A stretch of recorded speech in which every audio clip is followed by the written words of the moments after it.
ಎಂಟ್ರೂ ಆಗಬೇಕು. Print out ready.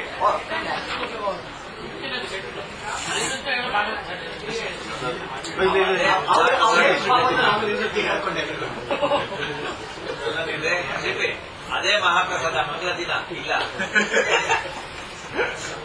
ಇಲ್ಲಪ್ಪ, ಮಂಗಳ ದಿನ 3 ದಿನ ಇದ್ದಾರೆ ಪಾಚಕರು. ಜೀವಿ 3 ದಿನ ಕಷ್ಟ. ಇಲ್ಲ ಜೀವಿ ಮಂಗಳ ನೀವಿಟ್ಟು ಅಂದಿಲ್ಲ. ಸದ್ದು ಸರ್ ಸದ್ದು.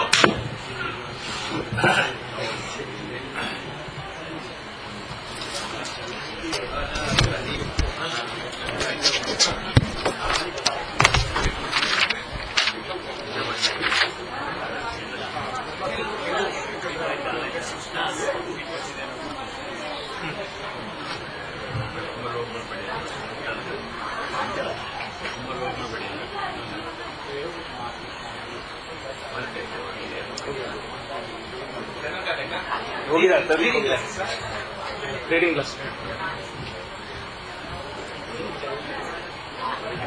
ಎನಿ ನಂಬರ್ ಅದೊಂದು ಬೆಸ್ಟ್ ಇಲ್ಲ. ಹೌದಾ? ಸ್ಟ್ಯಾಂಡರ್ಡ್ ಆಯ್ತಾ? ಆಲ್ಮೋಸ್ಟ್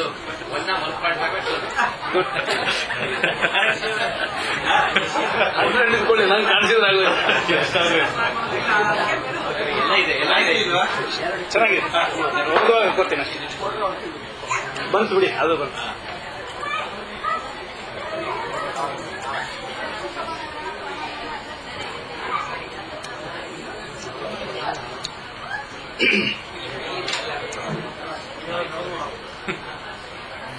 ಈ ಗುರುಭ್ಯೋ ನಮಃ.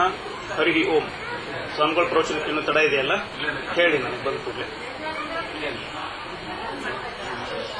ಯಂ ಬ್ರಹ್ಮಾ ವರುಣೇಂದ್ರ ರುದ್ರ ಮರುತಸ್ತುನ್ವಂತಿ ದಿವ್ಯೈಸ್ತವೈಃ ವೇದೈಃ ಸಾಂಗ ಪದಕ್ರಮೋಪನಿಷದೈಃ ಗಾಯಂತಿ ಯಂ ಸಾಮಗಾಃ ಧ್ಯಾನಾವಸ್ಥಿತ ತದ್ಗತೇನ ಮನಸಾ ಪಶ್ಯಂತಿ ಯಂ ಯೋಗಿನೋ ಯಸ್ಯ ಅಂತಂ ನ ವಿದುಃ ಸುರಾಸುರಗಣಾಃ ದೇವಾಯ ತಸ್ಮೈ ನಮಃ. ಏನ ಪ್ರಾದುರಭಾವಿ.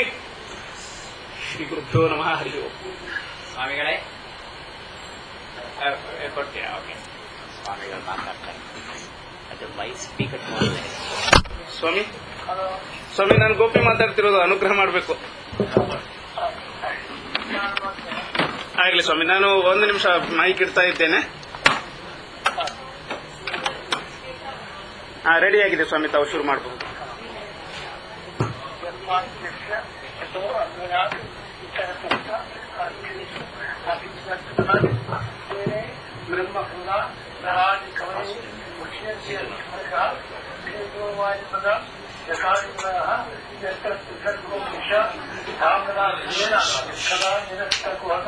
ಸತ್ಯಂ ಪರಂ ಧೀಮಹಿ.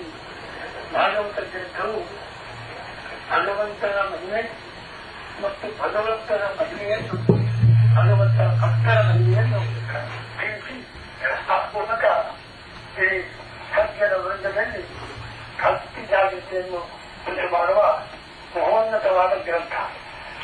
ಭಗವಂತನ ಪಾದ ಕಮಲದಿಂದ ಹೊರಹೊಮ್ಮಿದ ಗಂಗಾನದಿ ಹೇ ಅತ್ಯಂತ ಪವಿತ್ರರು. ಈ ಭಾಗವತ ಗಂಗೆಯು ಭಗವಂತನ ಮುಖ ಕಮಲದಿಂದ ಹೊರಬಂದ ಗಂಗೆ.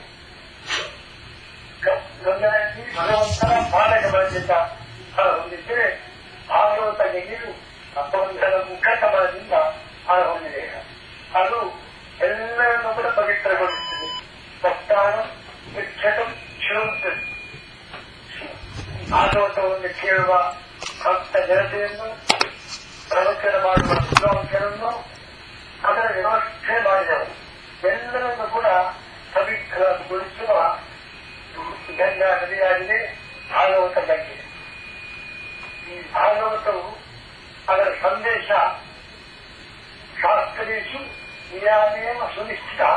ಶಾಸ್ತ್ರದ ಸಾರ ಸಂದೇಶ ಅಸಂಗ ಆತ್ಮವ್ಯತಿರಿಕ್ತ ವಸ್ತುಗಳು ಪರಮಾತ್ಮವನ್ನು ಹೊರತುಪಡಿಸಿ ಉಳಿದ ಭೌತಿಕ ಪ್ರಪಂಚದಲ್ಲಿ ಅಸಂಗ ಅನಾಸಕ್ತಿ ವಿಶೇಷವಾದ ಆಸಕ್ತಿ ಇರಬಾರದು, ವೈರಾಗ್ಯ ಇರಬೇಕು.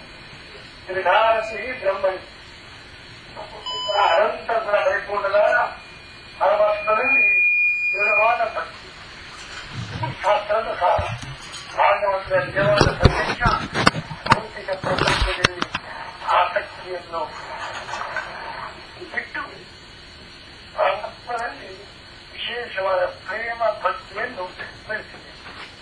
ಅದಕ್ಕಾಗಿ ಭಗವಂತನ ಮಹಿಮೆ, ಭಗವಂತನ ಭಕ್ತರ ಭಕ್ತರು ತನ್ನ ಭಕ್ತರ ಬಗ್ಗೆ ಎಂತಹ ಕಾರಣ ತೋರಿಸಿದ್ದಾರೆ. ಅನೇಕ ತರದ ಭಕ್ತರು ಮೊದಲನೇ ಸ್ಕಂದದಿಂದ ಕೊನೆಯವರೆಗೂ ಬೇರೆ ಬೇರೆ ರೀತಿಯ ಭಕ್ತರ ಚರಿತ್ರೆಯಲ್ಲಿ ಹೇಳಿ ಆ ಭಕ್ತರನ್ನು ಭಗವಂತನು ಯಾವ ರೀತಿ ಅನುಗ್ರಹಿಸಿದ್ದಾರೆ ಎಂಬುದರ ಸುಂದರ ವಿವರಣೆಯನ್ನು ಭಾಗವತ ಗ್ರಂಥದಲ್ಲಿ ನಾವು ನೋಡಬಹುದು. ಪರಮಾತ್ಮನಲ್ಲಿ ಭಕ್ತಿ, ಪ್ರಪಂಚದಲ್ಲಿ ವೈರಾಗ್ಯ. ಇವತ್ತು ನಮ್ಮ ಜೀವನದಲ್ಲಿ ಇದು ಪೂರ್ತಿ ಅದನ್ನು ಬದಲಾಗಿದೆ. ಪರಮಾತ್ಮ ಭಕ್ತಿಯ ಬದಲು ಪ್ರಪಂಚದಲ್ಲಿ ಭಕ್ತಿ, ವೈರಾಗ್ಯ. ಪ್ರಪಂಚದಲ್ಲೆಲ್ಲ ಪರಮಾತ್ಮನಲ್ಲಿ ವೈರಾಗ್ಯ, ಪ್ರಪಂಚದಲ್ಲಿ ಭಕ್ತಿ, ಪರಮಾತ್ಮನಲ್ಲಿ ವೈರಾಗ್ಯ. ಈ ರೀತಿಯ ಒಂದು ಅದಲು ಬದಲು ಪರಿಸ್ಥಿತಿ ಆ ಜಗತ್ತಿನಲ್ಲಿ ಕಾಣ್ತಾ ಇದ್ದೇವೆ. ಅದರ ಬದಲು ಶಾಸ್ತ್ರದ ಸಾರ ಪ್ರಪಂಚದಲ್ಲಿ ವೈರಾಗ್ಯ ಅಂದರೆ ಪ್ರಪಂಚವನ್ನು ಬಿಟ್ಟು ಬಿಡುವುದಲ್ಲ. ಪ್ರಪಂಚದಲ್ಲಿ ಅತಿಯಾದ ಆಸೆ ದುರಾಸೆಯನ್ನು ಬಿಟ್ಟು ತೇರಕ್ಕೆ ತೇರ ಸಂಗೀತ ಪರಮಾತ್ಮ ಏನು ಕೊಟ್ಟಿದ್ದಾರೋ ಅದರಿಂದ ಬಿಟ್ಟು ಅದಕ್ಕಿಂತ ಅಧಿಕವಾದ ಆಸೆ ಮಾಡಬಾರದು. ನ್ಯಾಯವಾದ ಮಾರ್ಗದಿಂದ ಗಳಿಸಿದ ಹಣ ಭಗವಂತ ಕೊಟ್ಟದ್ದು, ಅನ್ಯಾಯದಿಂದ ಗಳಿಸಿದ ಹಣ ನಾವು ಕಟ್ಟದ್ದು. ಆ ರೀತಿ ತೇರಕ್ಕೆ ತೇರ ಮುಂದಿತ ಭಗವಂತ ಕೊಟ್ಟದ್ದರಿಂದ ಯೋಗ್ಯರಾಗಿ ಅತಿಯಾದ ಆಸೆಯನ್ನು ಮಾಡಿ ಭಗವಂತನಲ್ಲಿ ಅತ್ಯಂತ ಅಧಿಕವಾದ ಪ್ರೇಮವನ್ನು ಮಾಡಿ ಭಗವಂತನ ಆದೇಶದಂತೆ ನಮ್ಮ ಕರ್ತವ್ಯವನ್ನು ಮಾಡಬೇಕು.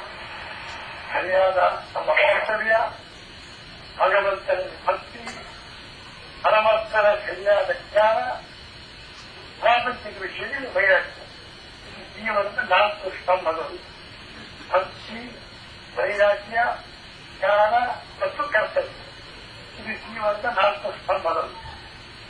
ಇದರ ಮೇಲೆ ನಮ್ಮ ಜೀವನ ಸೌಧವನ್ನು ನಾವು ಸುಂದರವಾಗಿ ನಿರ್ಮಿಸಬೇಕು. ಇಂತಹ ಇಡೀ ಮಾನವ ಕುಲಕ್ಕೆ ಅತ್ಯವಶ್ಯಕವಾದ ಜೀವನ ಸಂದೇಶವನ್ನು ನೀಡುವ ಭಾಗವತ ಗ್ರಂಥದ ಪ್ರವಚನ ಪ್ರಾರಂಭವಾಗಿದೆ. ಇದು ಚೆನ್ನಾಗಿ ನಡೆಯಲಿ. ಭಕ್ತರಿಂದ ಸರಿಯಾದ ಜ್ಞಾನ ಮತ್ತು ಭಕ್ತಿಯನ್ನು ಬೆಳೆಸಿಕೊಂಡು ಎಲ್ಲರೂ ಕೂಡ ಭಗವಂತನ ಅನುಗ್ರಹಕ್ಕೆ ಪಾತ್ರರಾಗಲಿ ಎಂಬುದಾಗಿ ನಾನು ಆಶಿಸ್ತಾ ಇದ್ದೇನೆ.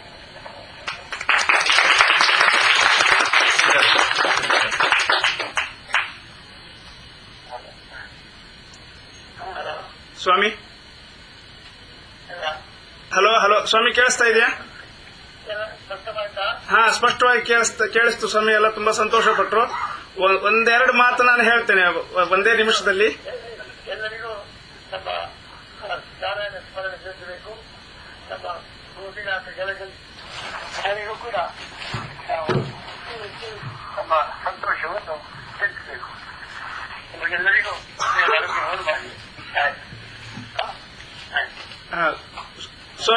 ಸ್ವಾಮಿ ಗೋಪಿ ಮಾತಾಡ್ತಾ ಇದ್ದೇನೆ. ಎಲ್ಲ ಸ್ಪಷ್ಟವಾಗಿ ಕೇಳಿಸ್ತು ಜನಗಳಿಗೆ. ತುಂಬಾ ಸಂತೋಷ ಪಟ್ಟರು. ನನ್ನ ಗುರುಗಳಾದ ಪೇಜಾವರ ಶ್ರೀಪಾದಂಗಳವರ ಅನುಗ್ರಹ ಸಂದೇಶವನ್ನ ತಾವೆಲ್ಲ ಈಗ ಕೇಳಿದ್ದೀರಿ. ಅನ್ನದಾನ, ವಿದ್ಯಾದಾನ ಕೊಟ್ಟು ನನ್ನನ್ನ ಸಾಕಿ ಸಲಹಿ ನನ್ನಲ್ಲಿ 2 ಅಕ್ಷರಗಳನ್ನ ಮೂಡಿಸಿದ ಹಿರಿಯರವರು. ಈ ಶುಭ ಸಮಾರಂಭದಲ್ಲಿ ಅಂಥವರ ಆಶೀರ್ವಚನ ನನ್ನ ಪೂರ್ವಜನ್ಮದ ಸುಕೃತ ಅಂತ ನಾನು ಭಾವಿಸ್ತಾ ಇದ್ದೇನೆ. ಸುಮಾರು 500 ಜನ ವಿದ್ಯಾರ್ಥಿಗಳನ್ನ ಪೂರ್ಣಪ್ರಜ್ಞ ವಿದ್ಯಾಪೀಠದಂತಹ ಸಂಸ್ಥೆಯಲ್ಲಿ ಪೋಷಿಸಿ ಅನ್ನದಾನ ವಿದ್ಯಾದಾನವನ್ನು ಮಾಡತಕ್ಕಂಥ ಶ್ರೀಪಾದಂಗಳವರ ಕಾರ್ಯ ಅನನ್ಯ. ತಾವೆಲ್ಲ ಈ ಅದ್ಭುತ ಕಾರ್ಯವನ್ನ ತನುಮನ ಧನದಿಂದ ಪ್ರೋತ್ಸಾಹಿಸಬೇಕು ಅಂತ ತಮ್ಮಲ್ಲಿ ಸವಿನಯ ವಿಜ್ಞಾಪನೆಯನ್ನು ಮಾಡಿಕೊಂಡು ಶ್ರೀಪಾದಂಗಳವರ ಪಾದಾರ ಬಿಂದುದಲ್ಲಿ ನನ್ನ ಸಾಷ್ಟಾಂಗ ಪ್ರಣಾಮಗಳನ್ನು ಸಮರ್ಪಿಸ್ತಾ ಇದ್ದೇನೆ.